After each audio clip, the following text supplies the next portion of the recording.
నేను veg cheese pasta చేస్తున్నాను. దానికి కావాల్సిన ఇంగ్రీడియంట్స్ నేను ముందుగానే కట్ చేసి పెట్టుకున్నాను. క్యారెట్, బీన్స్, బఠానీ, red, orange, yellow colour capsicum కలిపి పెట్టుకున్నానండి. దీంట్లో కొంచెం నేను ఉప్పు, పచ్చిమిరపకాయ, కొంచెం నిమ్మరసం పిండి ఒక 10 నిమిషాలు పెట్టుకున్నాను. వీట్ పాస్తా చేస్తున్నానండి. ఇదండి పాస్తా సాస్ అండి. ఇది బటరు, మళ్ళీనేమో పెప్పరు, సాల్ట్ తీసుకున్నానండి. ఇప్పుడు వెలిగించి నీళ్ళు పెట్టుకోండి. దీంతో 3 గ్లాసులు చేస్తున్నానండి. దీనికి 6 గ్లాసులు నీళ్ళు పోసుకోండి. మరిగాక కొంచెం ఉప్పు వేసుకోండి. అలాగే కొద్దిగా 1 టేబుల్ స్పూన్ నూనె వేసుకోండి. స్టవ్ వెలిగించి గిన్నె పెట్టుకొని కాగాక బటర్ వేసుకోండి. సన్నగా తరిగి పెట్టుకుని వెల్లుల్లి రేకులు వేయండి. వేసాక ముందుగా నేను అన్నీ కలిపి పెట్టుకున్నాను. నిమ్మకాయ రసము, ఉప్పు కలిపి పెట్టుకున్నాను. ఇది ఈ వెజిటేబుల్స్ మిక్స్ దీంట్లో ఎక్కువ వేయించకండి, సగం ఉడికే వరకు వేయించుకోండి. ఉప్పేసిన నీళ్లు మరిగాయండి.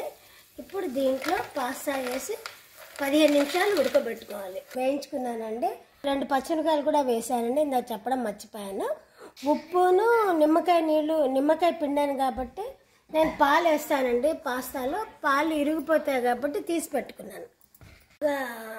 15 నిమిషాలు ఉడికిందండి. ఉడికాక ఈ గిన్నెలో నేను తీసి పెట్టుకుంటున్నాను. నీళ్ళు ఉంచుకోండి, అవసరం ఉంటే వేసుకోవచ్చు. గ్లాసుడు పాలు వేసుకోండి. ఇప్పుడు కొంచెం ఈ నీళ్ళు కూడా వేసి దగ్గరకు అవ్వనివ్వండి. ఇప్పుడు దీంట్లో ఈ మిక్సీ వెజిటేబుల్స్ దీంట్లో వేసేయండి. పాస్తా సాస్ అండి. ఇది నేను 3 స్పూన్లు వేస్తున్నాను. పచ్చిమిరపకాయలు వేసాను కదా, అందుకని కొద్దిగానే మిరియాల పొడి టేస్ట్కి వేస్తున్నానండి. చూసుకోండి, 2 సార్లు వేసాను. చూసుకొని మీకు సరిపడా వేసుకోండి. ధనియాలు, జీలకర్ర పొడి కొద్దిగా హాఫ్ వేస్తున్నానండి. గ్లాసు మిగిలిన నీళ్ళు, ఆ నీళ్ళు కూడా వేసేస్తున్నాను. మొత్తం 6 గ్లాసులు నీళ్ళు వేసానండి. ఇప్పుడు 6 గ్లాసులు నీళ్ళు ప్లస్ కప్పు పాలు. ఎందుకంటే బాగా చిక్కపడిపోద్ది కాసేపటికి. 10 నిమిషాలు ఉడికాక ఇంట్లో టమాటా పాస్తా సాస్ లేకపోతే కనుక కెచప్ కూడా వేసుకోండి. కెచప్ కూడా లేకపోతే టమాటాలు కొద్దిగా ఉడకబెట్టి కొద్దిగా ఉప్పేసి మిక్సీలో పట్టుకోండి, అదైనా వేసుకోవచ్చు.